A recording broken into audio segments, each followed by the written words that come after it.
Let me introduce our next panel, which is going to focus on policy. Our moderator is Gillian Tett, and Gillian is the chair of the editorial board and editor at large of the US Financial Times. She writes columns covering a range of economic, financial, and political and social issues. Gillian, welcome, and please, you go ahead and introduce the panelists. Take it away. Thank you very much indeed, Eric, and it's great to be doing this panel today. I've been looking forward to it actually, because quite apart from the fact that my day job is I oversee the editorial board of the FT from the American side, so I'm trying to make sense of how technology and economics intersect.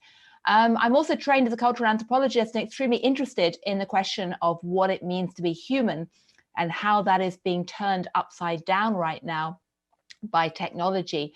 And we've seen that in a particularly stark way during the pandemic, because the pandemic, ironically, has reminded us all in a very visceral, physical sense of what it means to be human.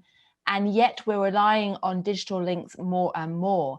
And as we rely more and more on digital technology, we both become more dependent on AI, but also more scared of it. And we're grappling to understand the implications of it in every possible way. And so we have a terrific panel of people to talk about this right now.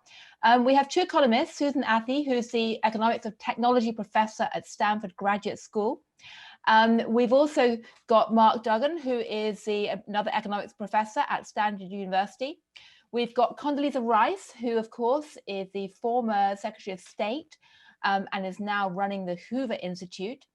And we've got Mary Kay Henry, who is the international president of the Service Employees International Union, which has 2 million members.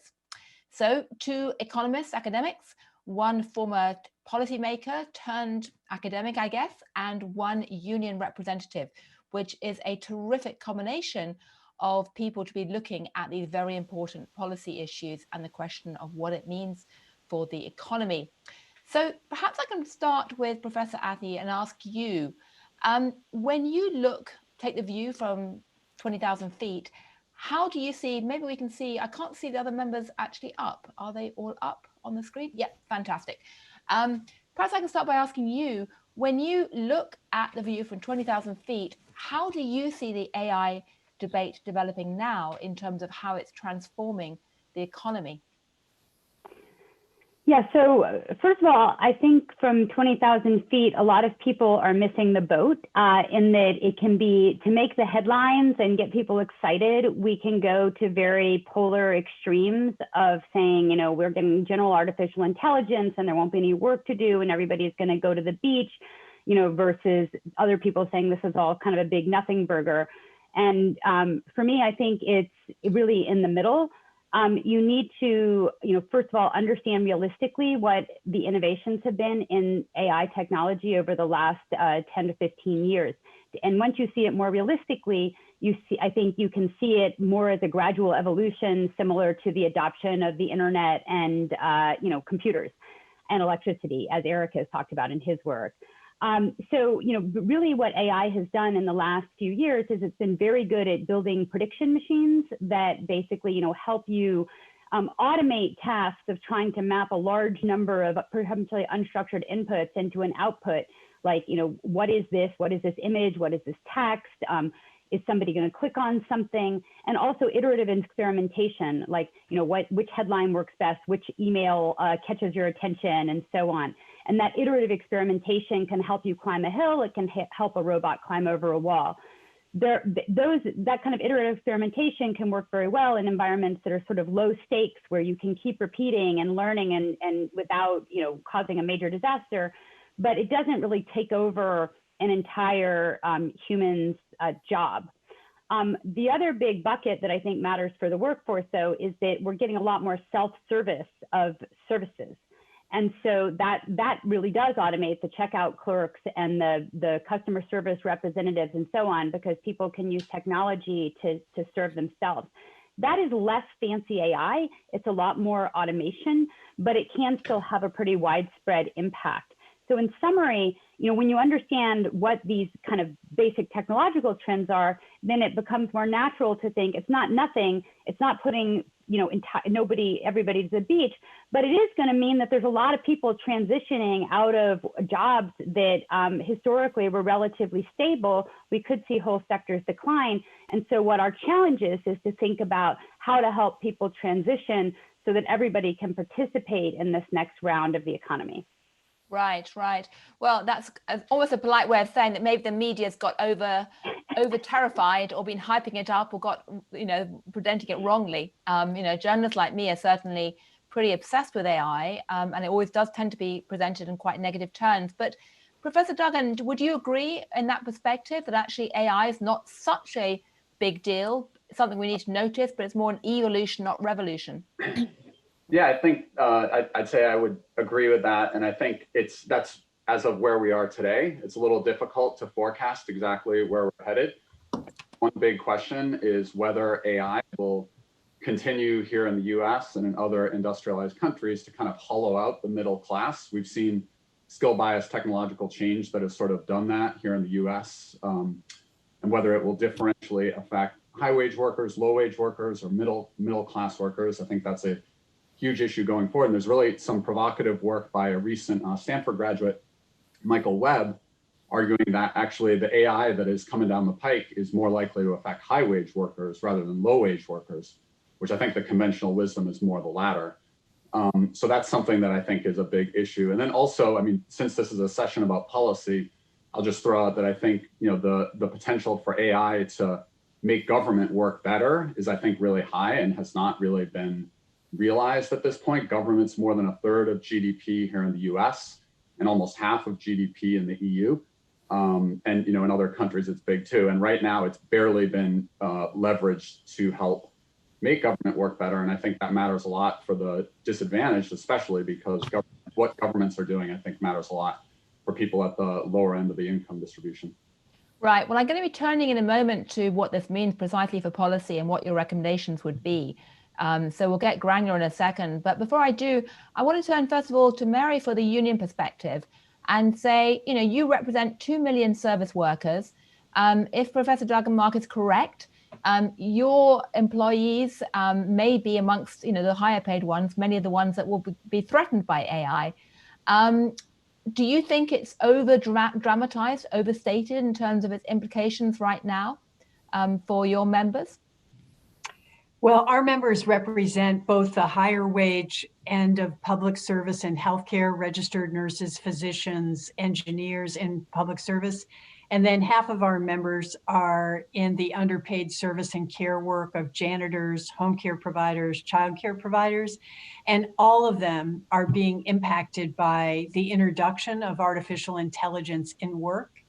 And when there's a dialogue where the stakeholders are at the table on the front end, I've seen it be an enhancement to work. It upskills people. It takes menial tasks out of humans' hands and allows humans to advance in really incredible ways. And then on the other hand, where it's introduced without any discussion, it ends up being seen as surveillance, interrupting privacy, and we end up becomes more conflictual. And so I think the ethos that we're trying to bring to the work is that we want to protect workers, not jobs. And we would love to release poverty wage work with the introduction of technology and create good jobs across the service and care sector. And I'm really excited about the research that human-centered artificial intelligence is doing at Stanford on care jobs, because we have 2 million home care workers, 2 million child care workers. Home care is the fastest growing job in the US, but it's paid $7.25 an hour in most states in the country. In California, it's a $15 an hour job that has health care and paid sick leave, but that's an exception, not the rule to this work. And I think home care providers would be incredibly interested in engaging in how could artificial intelligence enhance what they're doing. And in places like Massachusetts, there's been a multiple stakeholder dialogue with the disability community about AI sensors in homes, when originally people with disabilities were very concerned about an invasion of privacy. But through a dialogue, they figured out how to create a situation where people understood it as creating more safety, learning alerts. So I think it's all about how it's introduced and whether workers can be involved in the original design, and then whether it can actually make jobs better paid and more effective for everybody. Right. Well, let's turn to the issue of healthcare in just a few moments, because that is a fantastic, very granular case study, which really reveals both the good and bad side of AI. And also, as you say, the critical issue about agency and about the degree to which, human workers do or do not feel agency relative to the machines. It's an issue I'm very interested in because a group of anthropologists have been studying this very closely in relation to Intel and other companies recently. But before I do, I want to bring in Condoleezza Rice, because before we even talk about the question of policy, we almost need to dial back a little bit and ask the question of, do we think that the government has a role in setting policy, trying to shape AI, and to what degree? Because what we are seeing today is very different strategies in terms of the interaction of government and private sector in the development of AI in different countries, and different ideas about what the role of the government should be in setting that policy. Can you give us a sense, Secretary Rice, in terms of how you see the role of the government and how you see the difference in national approaches and policy between, say, China and the US? Well, certainly. First of all, just to be clear, I was an academic turned policymaker turned academic. I'm sorry, I didn't mean to insult you by suggesting. This question that you've posed is really important, because the institutional framework in which AI is going to be used matters a great deal. If you want to talk about agency, and I think very interesting questions of how workers gain agency, there will be no agency for any citizen in China. It will be a matter of what the state decides to do with AI. And so if you put AI in the context of an authoritarian regime, the use of AI there is for social control. It's for Orwellian surveillance. It's for deciding through very sophisticated machine learning algorithms to build a profile of the troublesome citizen, and then to actually act on that in a way that takes away freedom. So we know, for instance, that the Chinese have created a social index, a patriotic index in a sense. If you talk to the wrong people on the internet, if you say the wrong things, you could be not denied a train ticket to travel to your job. So we have to recognize that when we talk about governments, we're talking about different relationships between governments and their people. We are talking about governments which have different contexts in terms of constraints on government. If you're talking about democratic governments, then you have in all of them checks and balances, the press, for instance, on how AI will be used. If you're talking about governments that do not have those checks and balances, very different story.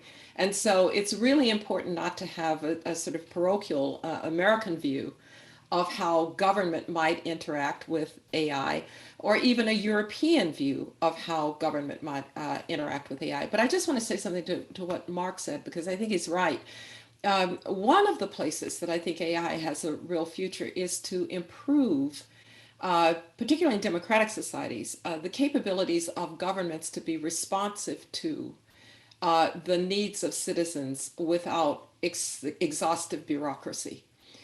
There's actually a good example, not with AI, but of technology in India. So in India today, every Indian citizen, 1 billion of them, has a biometric ID.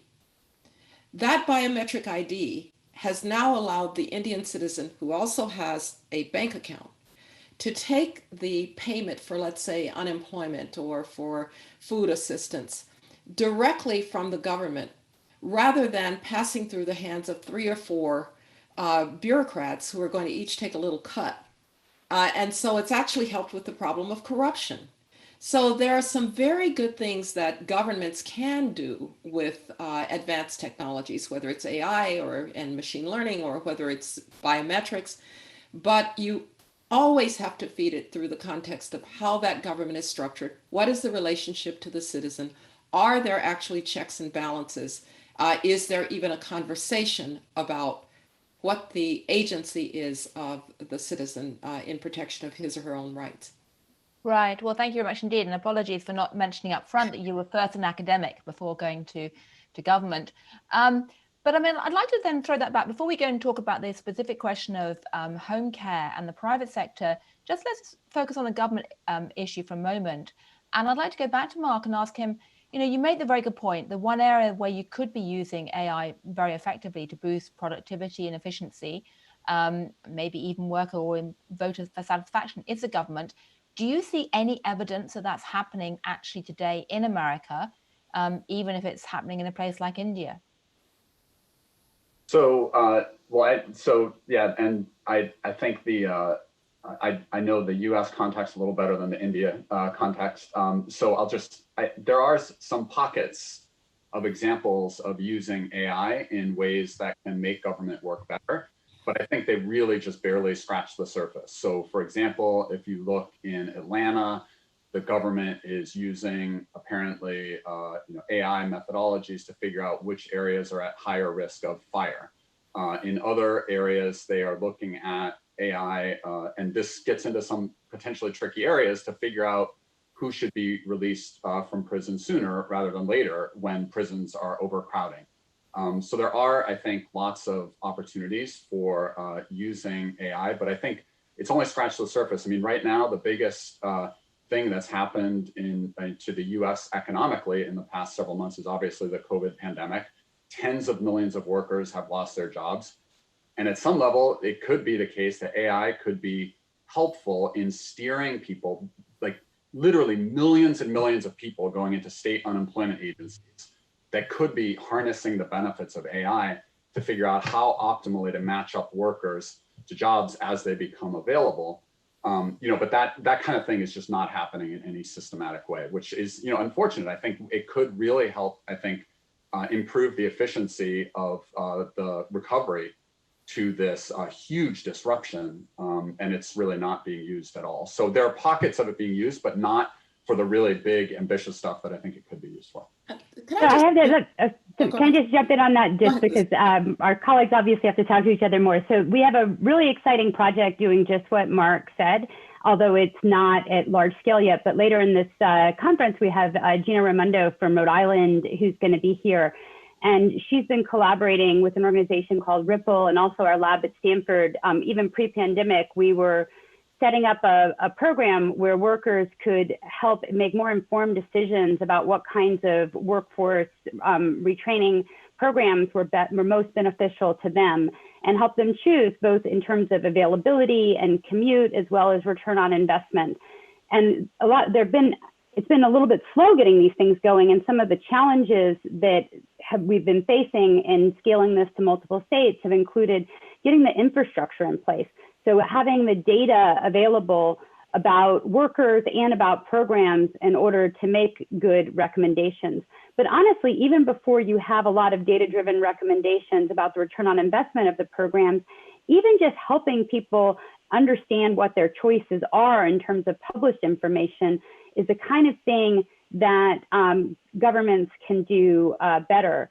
And I testified a couple of weeks ago to the House Budget Committee, and you can find my testimony online about a number of examples where the government can or has been trying to use AI and automation to become more efficient. One of the more common places this has been happening has actually been in cities rather than in the federal government. So cities hire lots of people to do things like inspect roads, inspect buildings, and there's a very classic example of AI of resource allocation, trying to get the right inspectors to the right places and use those resources the most efficiently. We also have all these workers, in every place from the DMV, where sitting behind counters while individual citizens wait in line. Those citizens are giving up time with their families, time at work, and potentially having to travel without good transportation to go stand in line. That is a huge misallocation of resources, both of the consumers of the services as well as the workers behind the counter. And so the more we are able to automate citizen access to those services, the more we can think about redeploying those government resources for things like healthcare, childcare, education, that are sort of more meaningful work and more efficient use of government resources. Well, that's certainly a very positive. May I just on this point? Yes, about governments. First of all, the private sector is well ahead of any government on this in terms of digital transformation, because they have the incentives to be efficient. Government doesn't always have incentives to be efficient.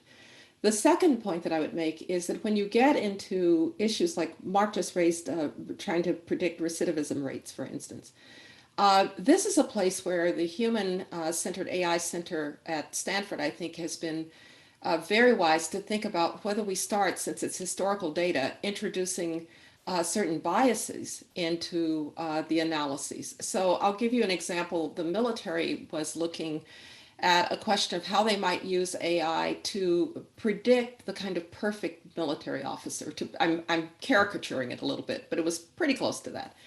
And somebody said, you know, I can already tell you what it's going to say. It's going to say, went to West Point, family was Southern, family had relatives in the military, and is white, right? So you have to be a little careful with predictive outcomes from historical data, not to build in biases and prejudices of the past. And so that's something that Stanford's High has been very interested in, and I think it's extremely important if we're going to start thinking about it for the government in various ways.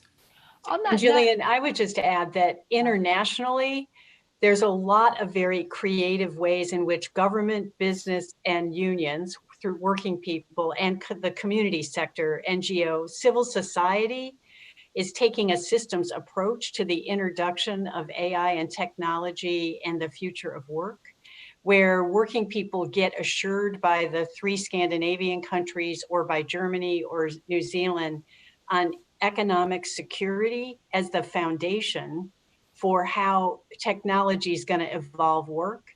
And workers then can relax that I'm not going to be automated out of an income. I may be automated out of a job. And that's what I think is the mechanism to unleash. Like right now in the US, we're left to employer by employer introducing it, and very few systems approaches to it. Like there's automated trucking happening in Sweden, and the drivers are part of the design of the AI trucks, because those drivers understand their wages and benefits are secure and that they will do some other job. And they're speaking in middle schools to children about jobs other than trucking that people can look forward to. That's kind of a holistic way. And my experience is fast food workers don't want to do the repetitive motion that they know robots could be designed to do. And then they'd love to have the opportunity to actually learn how to make the robot. And they think they could train the robot to do things that they've learned by doing it over and over that are actually faster than the way they were trained. But right now, because of poverty wage work and 44% of Americans earning $18,000 a year, people get freaked out at the introduction of technology when it isn't connected to guaranteed income security. But at the moment, I mean, there doesn't appear to be much prospect of a systems-based approach emerging, even in individual states, never mind on a federal level. I'm curious, I call you now Professor Rice, not Secretary Rice. If you were back in the White House today, what would you be recommending in terms of trying to create that systems-based approach right now? Well, the first thing that I would do is to say that we actually need a public-private partnership to get to any kind of systems-based approach. The United States, the United States isn't Europe. We don't have the traditions of labor and corporate and government working together in quite the same way. I'm very familiar with the Scandinavian systems, very familiar with the German systems. We're not going to recreate it. But you're right, there's certain lessons that we can learn from it. And one of those lessons is that this isn't a problem that government can solve on its own, particularly given that we are federal and you have so many, you have 50 different solutions out there. It's not something that the private sector can solve on its own, because one of the questions is, how are government benefits actually matched up to today's needs of the workers and the workplace? I'll give you just one small example. We have 37 different federal training programs. 37. Almost none of them work. And every time we were trying to pass a trade agreement, we would do trade adjustment assistance. And it was another federal job training program that wasn't going to work. So wouldn't that be better done at the state level? And by the way, with community colleges working with the corporate sector and with labor to figure out how that's going to work in Alabama or Texas or wherever. So my point is that we aren't going to recreate the European system, but we can learn the lesson that this has to have an approach that brings government and the workforce and the academic sector together with the private sector to get answers to this, because I have a sense that our entire kind of social safety approach is out of whack with where we are going with the job, with the future of work. Well, I think you're right. I should say two quick things, by the way. Everyone who's watching, if you want to ask a question, do please submit one, and I'll start to try and pull them in with Slido in a bit. Secondly, I can see you all on a gallery view. So if any of you do want to jump in, I can see lots of you reacting to what other people are saying, which is great.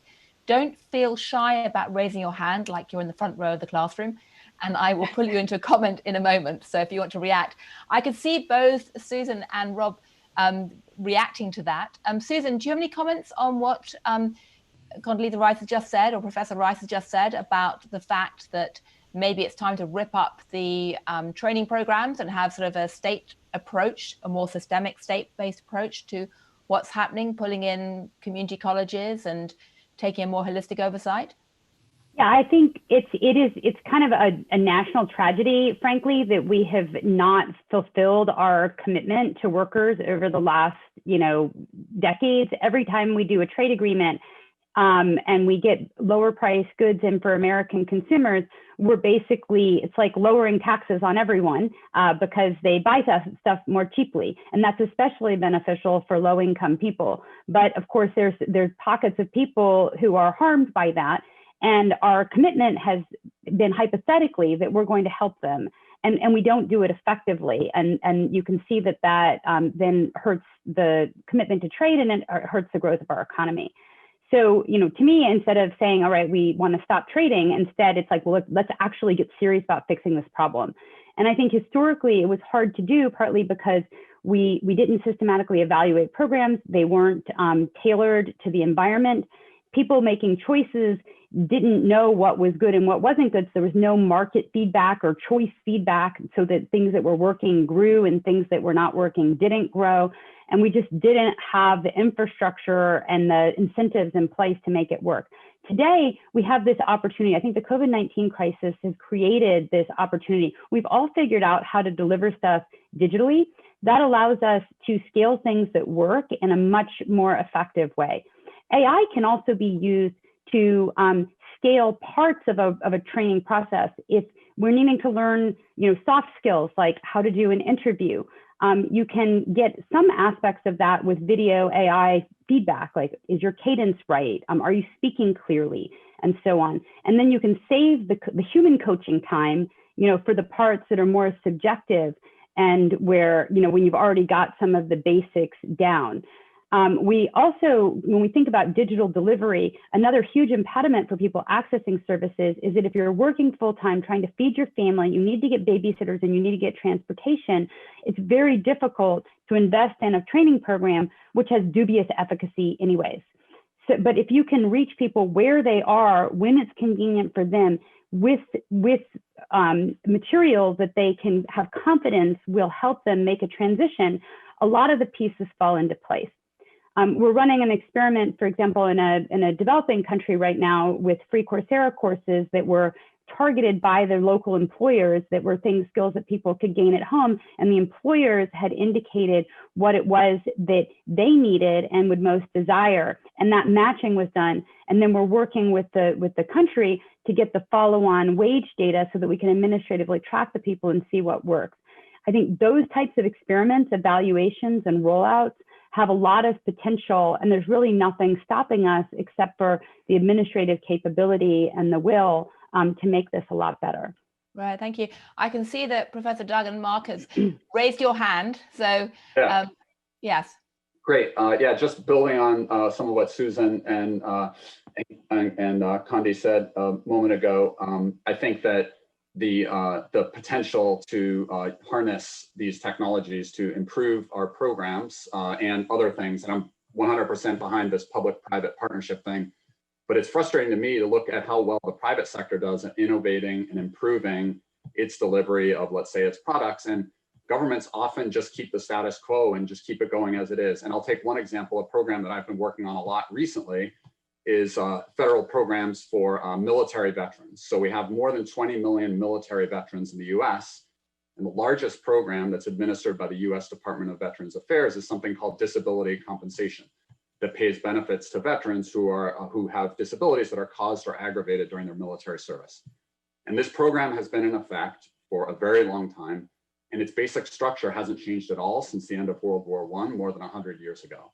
And I have to think that over the last 100 years, that we've learned enough, that we can do better today than to just use this identical program from literally more than 100 years ago to help our military veterans realize their potential in the labor market and economically. And it's just an example, the example after example after example in the US government, and I think in the governments around the world, of governments just sort of going along and status quo, and politics, for whatever reason, make it difficult to try to improve things.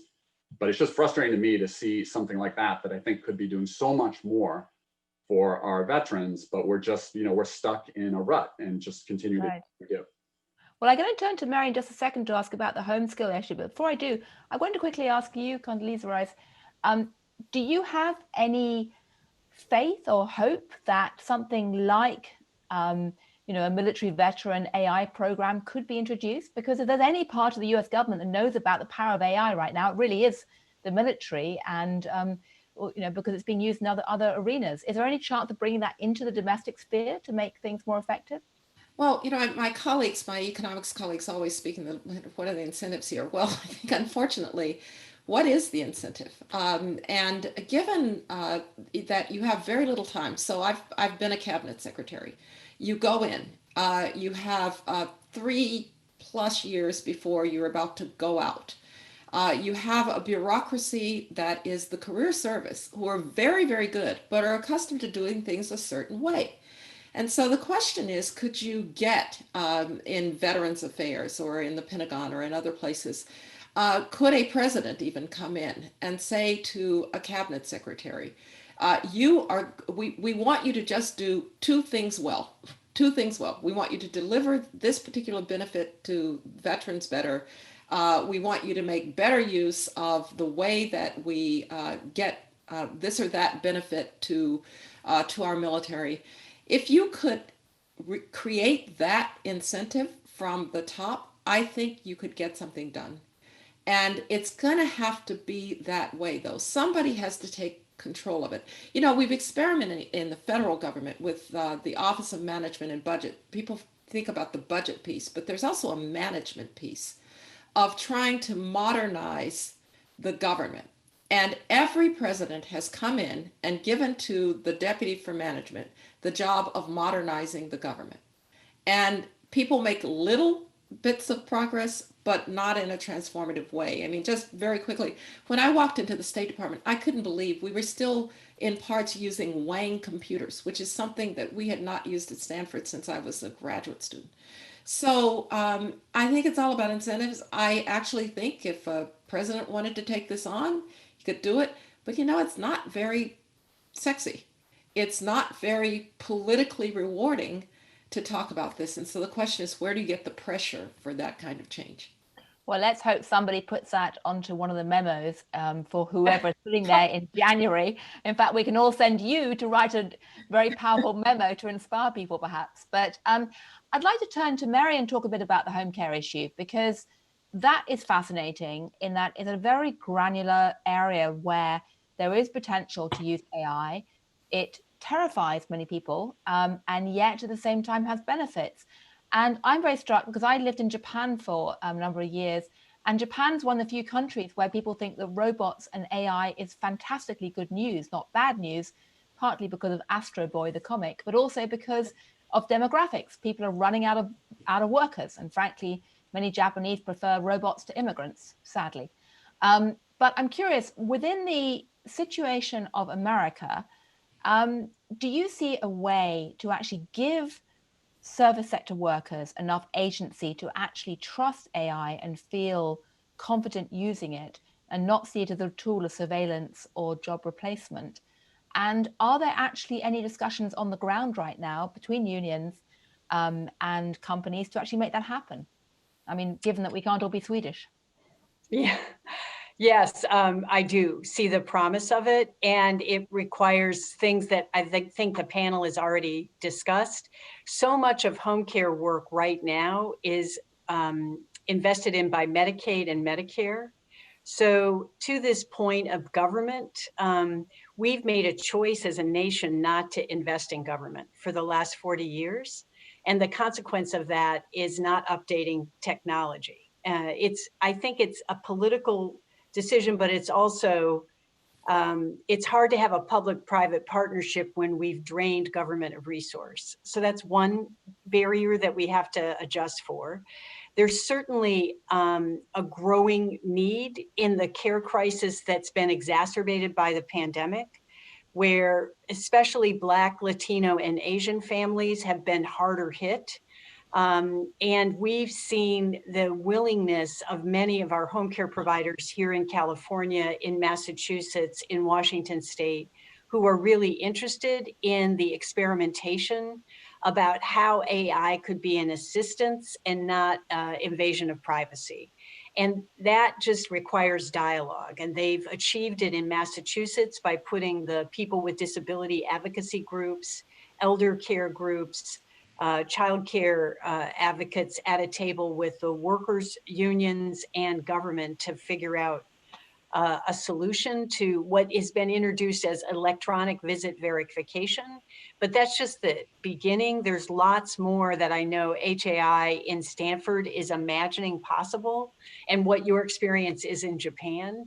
I think it's a matter of helping equip home care providers with an understanding of how it's going to make it better for the elder that they care for or the child, because that's what motivates those workers, is how am I going to help make this person's life better?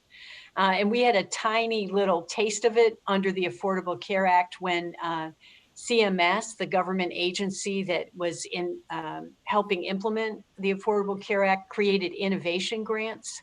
And we worked together with Apple to provide iPads and devices for workers and consumers. They also had to create connectivity because most of these households are part of the digital divide and don't have access to the internet.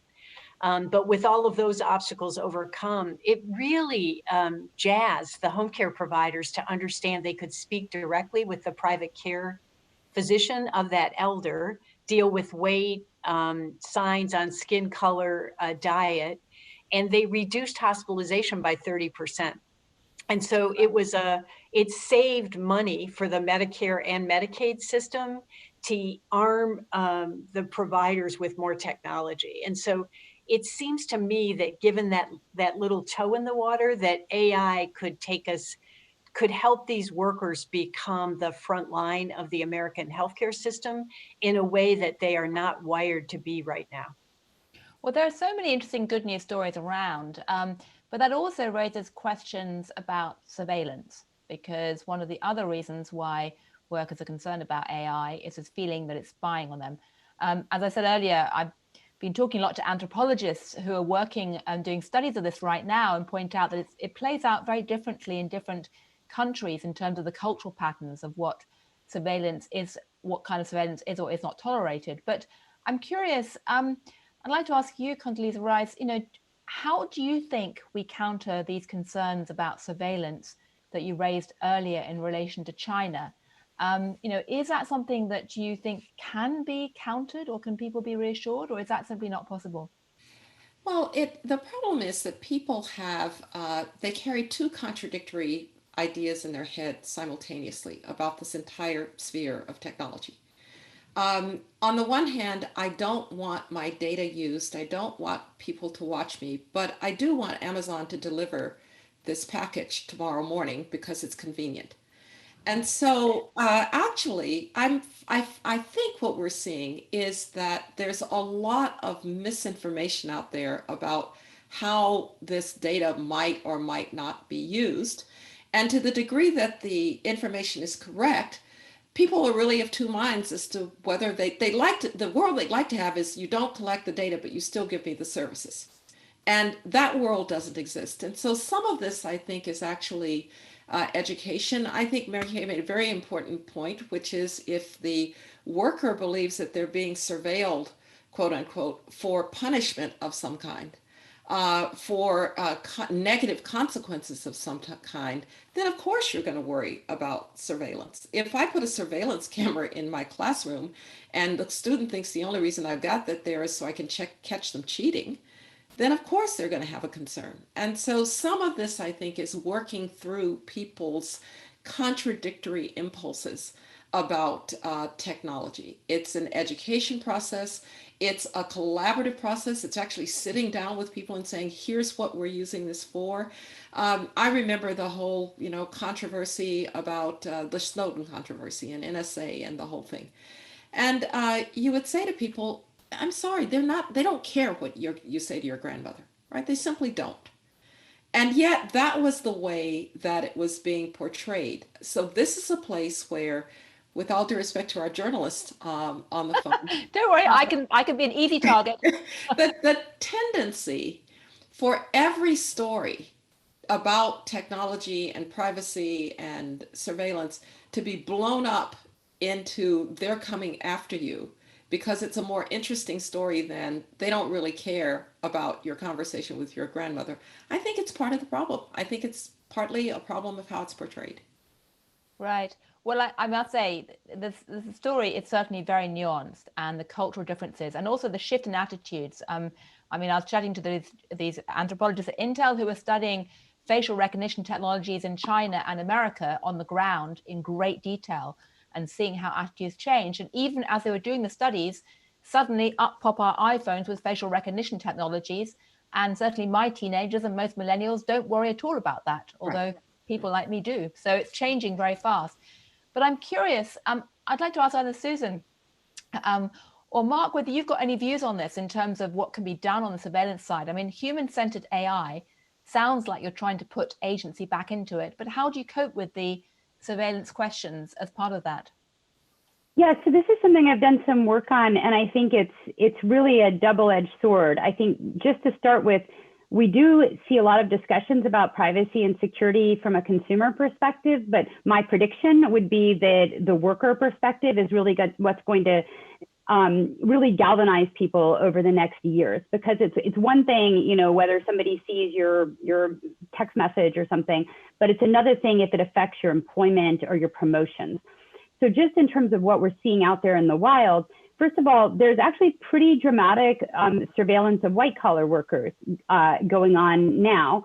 And some of the places the technology has been deployed already is in financial regulation, looking at everyone's emails and making sure they're not doing insider trading or violating any company protocols. And so that technology there is already developed. There are services that basically, monitor people's communications. If you think about all of our communication now having moved online, the potential for that technology to be deployed at a much broader scale is substantial. And just to think about how easy it is to do, all you need to do is get a human being to label a few thousand examples and say, this was good, this was bad, whether it's a video of customer service or whether it's an email. And then you can train an AI to kind of score every single communication, every video interaction with customer service, every audio interaction. So this is coming, and it's going to come substantially. Then that raises a bunch of issues around fairness. What if on the assembly line it's being used for safety, but short people or brown people are flagged more often for safety considerations?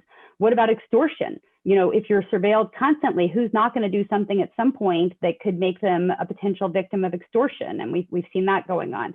On the flip side of that, though, there's so much potential for helping people and improving safety.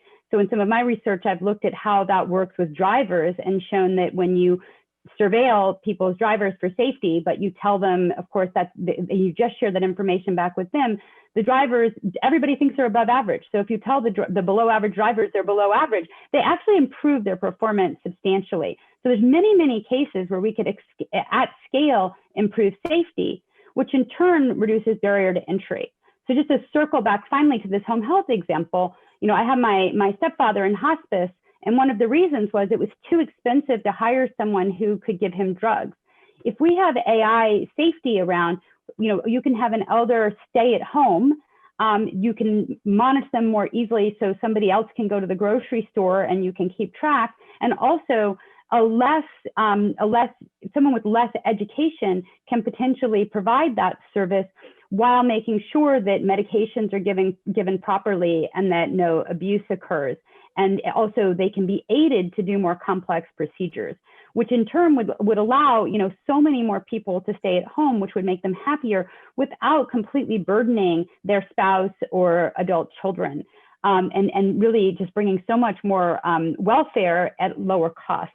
So this, just to circle back finally, we need to do the research to make this happen, because no individual agency or insurance company really has either the ability or the incentive to invest in this vision that I've laid out, where people can age comfortably at home, receive services in a way that saves hospital bills and is safe and provides this wonderful employment, because you're saving money over here, spending money over there, and that we're not fully aligned in terms of getting the benefits from those efficiencies or respecting the wishes of the people. So it's back to needing a sort of joined up holistic approach. By the way, we haven't quite got a joined up holistic approach because my own technology is broken, my cell phone's broken, so I can't get the questions I was due to ask you. So Christy, can you either read out a couple of the best questions to the audience instead of me? Yes, happy to help. So first of all, what are the policies that are needed to address the wage/productivity disconnect so that more workers share in more of the benefits of the tech-driven productivity improvement? And one of the related questions was also, is universal basic income something that should be considered? So on the one of the policies there, I'll tell the short answer and somebody else can take UBI, but when you think about how policies change in the face of innovation and AI, we have a couple of decades of research showing that minimum wages increases and the ranges we've been in don't hurt employment very much and actually change the distribution between the employer and the worker. But if you think about, fast food workers, once you have the opportunity to replace the worker with an ATM, then you might get larger employment effects. And so I think we have to think going forward, are there other ways to invest in workers besides our old tried and true policies, whether it's helping people more with their health care that are not going to incentivize the workers, the employers to replace the workers in the event that we're trying to protect the workers. Right. I'd love to ask Mark, please jump in and also give us your views on UBI. I'd love to also ask that to Mary. Yeah. So in terms of in terms of policies to address growing or the high level of inequality, I think UBI is obviously mentioned a lot. I think there are other more effective ways to do this. So for example, through the tax code, like the earned income tax credit right now actually provides very low benefits. If you're an adult without kids, it pays hardly anything. And I think that could be amped up to significantly raise the incentive to work among low-wage workers. It provides pretty significant benefits for low-income workers with kids, but those could even be increased as well. Also, I had an editorial last month with Andrew Johnston from UC Merced about how to improve state unemployment insurance programs. So all of the 150 million workers in the US pay taxes their employers pay on their behalf into unemployment insurance systems, and some minor tweaks to that program could actually substantially benefit low-income workers relative to the current status quo. But once again, it's not, to get back to a point that Condi had made earlier, it's not sort of exciting policy. It's sort of a nuts and bolts sort of policy, but I think it could make a big difference. And then on UBI, I think that in general, I'm not a huge fan of UBI. I'm very worried about inequality. I think, this thing that I mentioned before about EITC, the tax code, can work for workers, but then you could say, well, what about people who are unable to work? Well, there are other ways to address that, some like programs for the disabled, supplemental security income. Personally, UBI, I think the effects that it would have on perhaps reducing employment would be pretty significant. It's very expensive. And right now, I mean, I just think one thing that I want to throw out as we're talking about policy, a gigantic challenge for the federal government and for all state governments and local governments going forward is going to be the budget crunch. That is, I mean, going into COVID, we had $1 trillion federal deficit. We were over $3 trillion at the federal level now. California, New York, Texas, Florida, all states across the US are going to have to be making unbelievably hard budget decisions going forward. It's not like this is a different time from 3 years ago when coffers may have been somewhat flush. It's a very different time. So I don't see there being any money around to talk about in a significant. Well, I'd like to turn to Condi in just a moment. Before I do that, I'd like to ask you, Mary, as a union, do you like the idea of UBI? I mean, is that something that you think would be helpful in terms of reassuring people about these transitions? We've been following the experiment in Stockton closely, and we think it does raise the floor, but is insufficient. I don't know if this is exactly Mark's point, but it's mine. It's insufficient without major intervention on how do we raise wages and create good jobs in the US economy. And when 30% of American workers had unions and were bargaining their wages up, it raised wages for everybody else. And we now have less than 10% of American workers collectively bargaining, and wages have flatlined. And so we think a biggest intervention on the questioners is to create a way for more workers to be able to join together in unions. And right now, only 46% of American workers have the legal right to organize because of the fissuring of work going into pieces. Those jobs are no longer covered by American labor law. And so I think we need policies like every tax dollar being connected to the right of workers to join unions, to raise the minimum wage to 15 across the country, in addition to things like UBI. But we have to figure out how to tackle wages for the people at the bottom of the economy that have been locked into jobs in a multi-generational way and have no access out. Well, that's the kind of language which makes, of course, many Republicans nervous. But, Joe Biden has been coming out with some of the most pro-union language you've heard for a long time. So it'll be interesting to see that whoever sits in the White House next, whatever policy they take in that respect. But I'd like to ask you, Condoleezza Rice, what do you think? Well, first of all, what do you think about UBI? I could see you on the screen shaking your head. I think we can just skip that one. I think there are better ways to go about this. And I would just say to Mary, I also want workers to have the right not to unionize. And I think one of the issues has been if you use certain kinds of procedures for unionization, whether or not people actually have the right not to unionize. So that's the important flip side of it. We agree. We agree that it's an individual choice. I think you all had better have that discussion then with a number of people on the other side of the aisle about what it really means to have the right not to unionize as well as the right to unionize.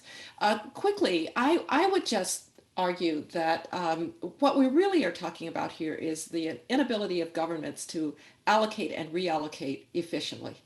And so if you take Mark's point about budget stresses, which is absolutely right, we know that some of that is legacy pensions.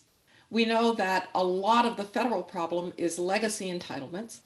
And the reason we're not spending more on some of the things that we talk about is we have so many locked fixed costs in budgets that can't be reallocated for political reasons. And so at some level, I'd like to blow up the social safety net and start over. What would really make sense in 2020?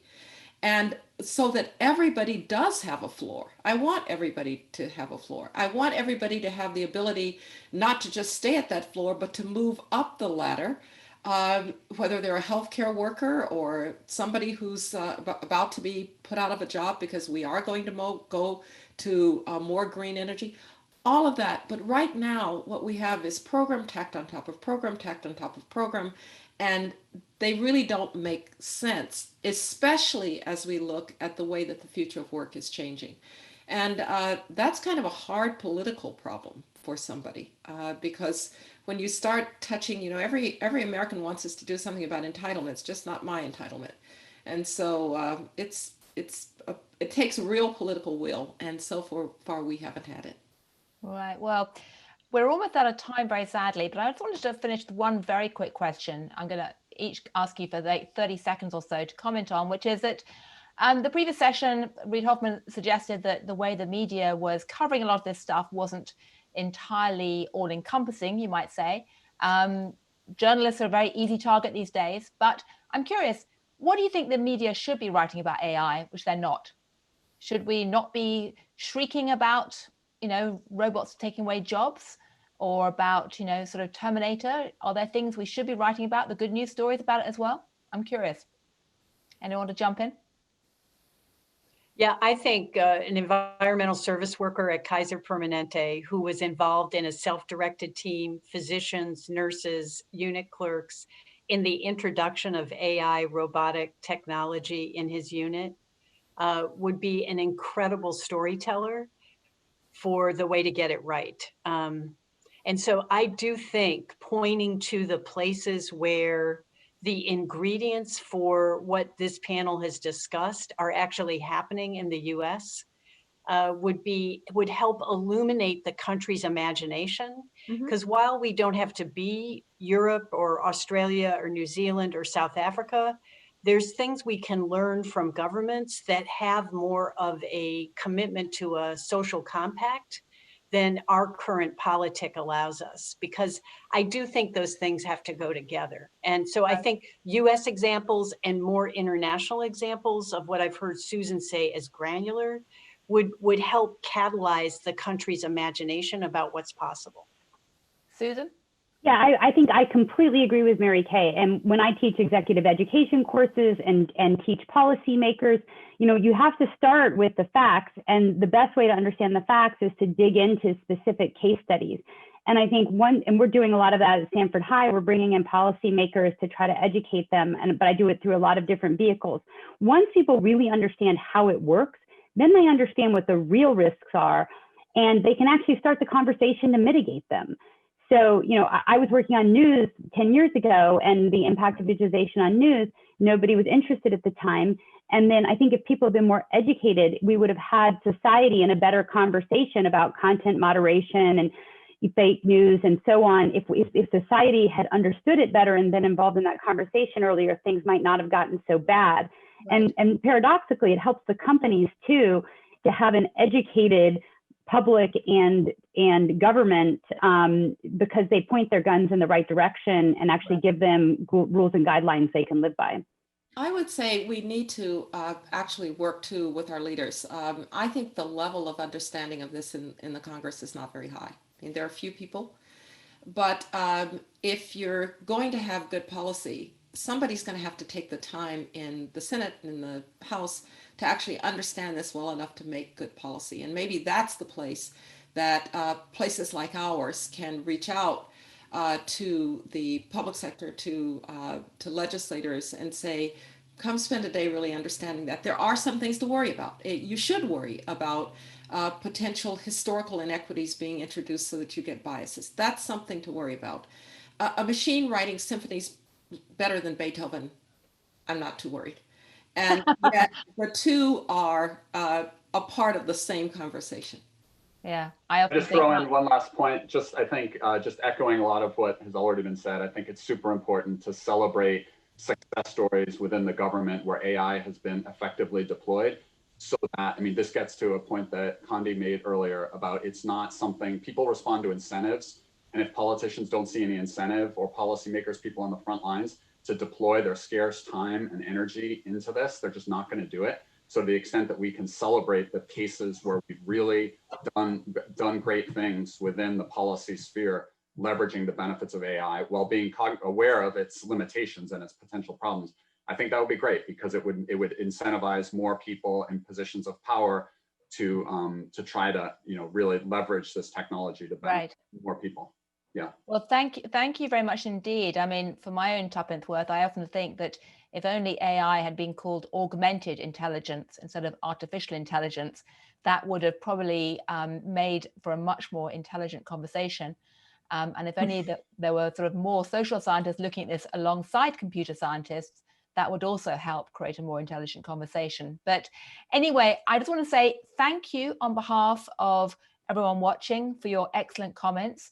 Thank you on my own behalf for educating me a lot and provoking a lot of ideas and thoughts. Apologies if you feel the media is not covering it properly, but we're certainly trying to do that at the Financial Times. And I'm just going to hand over now to Eric to wrap up and hopefully lay out some clear themes about where you go forward. So thank you all very much indeed. Thank you. Thank you. Thank you. I think Christy's got it now, right, Christy? Oh, Christy, sorry, Christy, over to you, Christy. Thanks, Gillian. Take it away. So we're going to adjourn for a short break now. The event will continue here at 11:45 Pacific time, and we'll have a fireside chat between Professor Feifei Li and Governor Gina Raimondo from Rhode Island. So thank you very much.